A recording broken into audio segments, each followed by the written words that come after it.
Ste pred kratkim prebrali res dobro knjigo?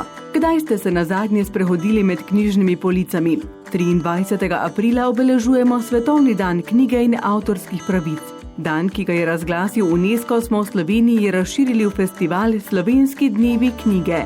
Zaradi situacije, v kateri smo se znašli, je bil lani prvič organiziran spletni knjižni festival, ki se letos vrača. Poteka med 22. in 25. aprilom.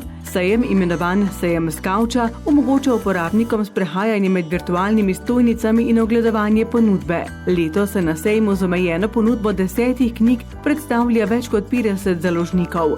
Skupno več kot 500 knjig bo k nakupu in podarjanju vabilo 4 dni, od četrtka do nedelje.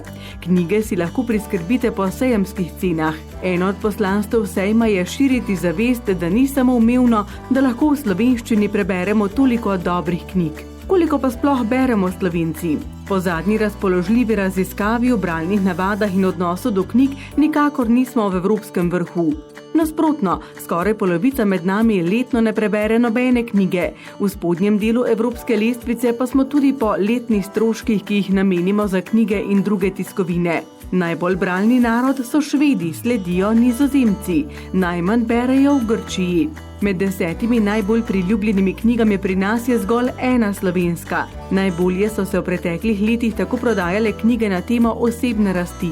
Med najbolj priljubljenimi knjigami so priročniki s kuharskimi recepti in tako imenovana plažna literatura. Opaziti je tudi trend, da Slovenci raje beremo knjige, po katerih so bili posneti filmi.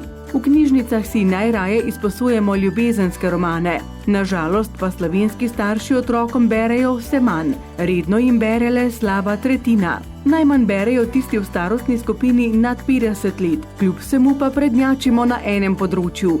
Po številu izdanih knjig na prebivalcev smo v evropskem merilu v samem vrhu. Prihodnjič, ko boste razmišljali o kakšnem darilu, se spomnite na dobro knjigo. Z njo podarite modrost, pa tudi čas, ki ga bo bralec ob branju namenjal sebi.